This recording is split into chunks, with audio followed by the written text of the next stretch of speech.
So you want to know how to make better choices this weekend, specifically this weekend in your weight loss journey. I was walking Owen here. He's getting ready for breakfast and he gets kind of like one or two choices. He doesn't get to choose. And there's these seagulls back there. And I don't know if you can see them in the background, but they're diving right now for breakfast. And the seagulls here dive, not the seagulls, rather the pelicans dive for fish. They dive for their food.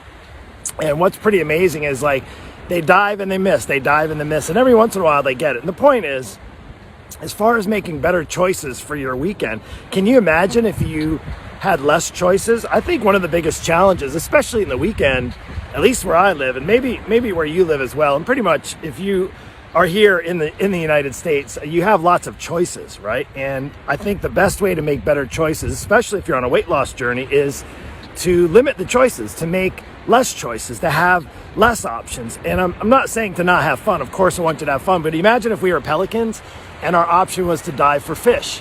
That's pretty much what we do. Or these seagulls you see around here that are just scavenging for food, right? We don't have that. We have the luxury of having grocery stores and food delivered and lots of options and lots of different choices to drink and lots of different types of food and lots of snacks and lots of treats, and there's lots of choices. So one of the best ways I can encourage you, and it does help for my students as well in my coaching program, this is a freebie because I want to help you succeed whether you're working with me or not. And just so you know, there's about 24 hours left in my scholarship. I'm giving away $30,000 in scholarship towards my coaching program. So if you haven't heard, you need to go back and take a look at the requirements for that. Again, it's not for everyone, but with that, I want to just encourage you, if you could make less choices in the weekend, maybe more like the pelicans there, chances are you're going to have better success in your weight loss journey. Take care, God bless, and have a great weekend.